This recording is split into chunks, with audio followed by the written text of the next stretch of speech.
Do you know how vast the universe of League of Legends is? Before understanding the background stories of the champions, let us start from the very beginning of the story of League of Legends.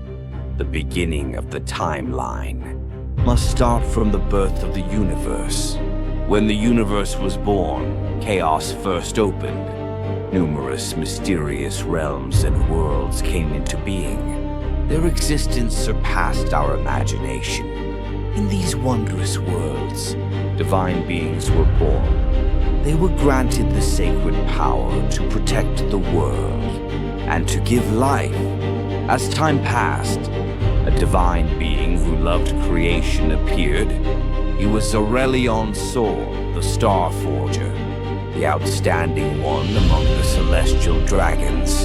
In his roaming journeys, there were very few existences that could match him. Sol continuously created new planets. On the first planet he created, civilization had already developed to an unbelievable degree. These beings called themselves the Starborn. But one day, Sol discovered a new world.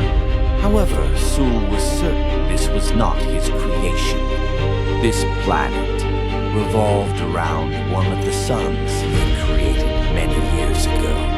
The Starborn of that world seemed to have an unusual view of this world. They made a request to Sol.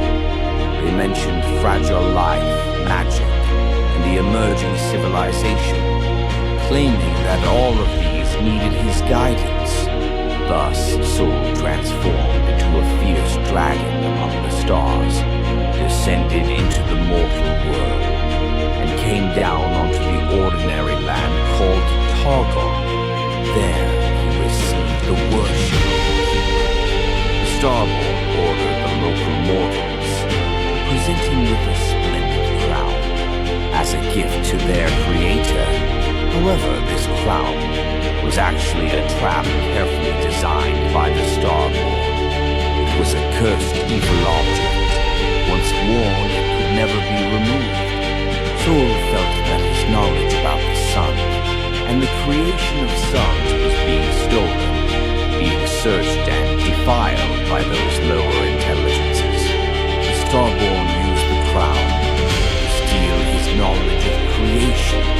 What was worse, the power of the crown threw him back into the heavens and prevented him from approaching this world again. Then the Starborn ordered the mortals to build the sun disk, a mysterious structure that could absorb the knowledge of the celestial dragon. They used the power of the sun disk to cultivate mighty ascended warriors, and Sol could only watch helplessly as those treacherous Starborn declared themselves gods. In this process, mortals also took the chance to establish a mighty empire, the Shuriman Empire. The rise of this empire also marked the beginning of a new era. Next, in the depths of the universe, there was hidden a realm forgotten by the world. Its existence surpassed our cognition. Its essence was an unknowable manifestation. It was nothingness, a mysterious place beyond the universe itself. Yes, it was the void, a place whose mystery of existence no one could explain. The void was like the shadow of light, requiring no reason, no cause. It simply existed like this.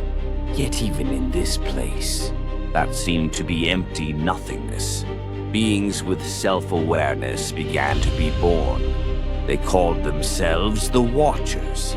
These Watchers were full of curiosity about the concept of creation beyond the universe. They longed to explore and understand a broader existence. With their profound understanding of the material universe, the Watchers created Voidborn as the conscious physical extensions of themselves. These Voidborn were sent out to adapt to environments, consume matter, and gradually draw everything into oblivion. The Starborn sensed the threat of the Void. They regarded the Voidborn as dangerous and decided to begin a long war against them. This war quietly unfolded in a corner of the universe, while other civilizations were experiencing prosperity during this period. However, there was one civilization whose development was full of runes and magic. We call it Runeterra. Here, magic was not only a symbol of power, but also the driving force of civilization's progress. Runeterra is a name derived from runes. They are fragments of mysterious power that shaped the world.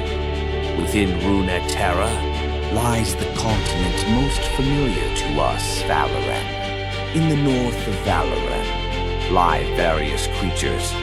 There is Ionia, a land full of magic, which includes beings with both animal and human traits, as well as humans who established their own nations, including Demacia and Noxus.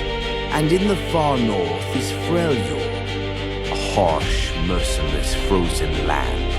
The people here are all born warriors, and they too established their own tribes, following the rivers downward. Many islands also formed in the sea. Among them, the Shadow Isles are the most representative. On this island, there was once a noble and enlightened civilization. At first, people called this place the Blessed Isles. However, an unprecedented magical disaster tore apart the barrier between the material and spiritual realms, causing a fusion effect between the two, instantly destroying all life. About the Shadow Isles, we will explain separately later. In the south of Valoran, it is mainly composed of hot and dry deserts. The climate is harsh. To adapt to life there, people tamed creatures called Scalises and Dorman. Scalises were mainly used as transportation. Dorman could use unknown senses to locate hidden water sources, allowing people to survive as best as possible. This land was also once the territory of the ancient Shuriman Empire. As mentioned before, the ancient Shuriman Empire used the power of the sun disk to give life to the desert, and with Sol's power, magically enhanced its warriors and made them ascend so that their warriors could expand across the continent. The neighboring kingdom of Acathia, facing the ascended warriors, also had no choice but to submit to Shurima. Its people were conquered and enslaved, but after years of preparation, Acathia prepared to take back their land. Thus, a war broke out between oppressors and the oppressed. At first, Acathia seemed to have the upper hand, but in the end they still could not defeat the powerful Shuriman ascended warriors, until the Icathian mages were led into the void, and a terrible void rift was opened. From it, terrifying void power was released. At that time, beneath the walls of Acathia, the Voidborn roared ferociously. This scene made even the Shuriman ascended warriors tremble in fear. Whether ordinary soldiers or ascended warriors, bodies touched by the void's power began to gradually dissolve, dying in extreme agony as the void's power swept across the Shuriman army. The invincible ascended legions were instantly annihilated. However, the void was not something that could be controlled. In an instant, the void rift swallowed the entire region. Icathia was directly erased from existence, becoming a land of the void. Although Shurima in this war sacrificed many warriors, they still managed to control the Voidborn. But the Void Rift they could not close, At this time, the Shuriman Empire still had national strength and remained a mighty empire. So how did the Shuriman Empire decline? We will end here for this episode.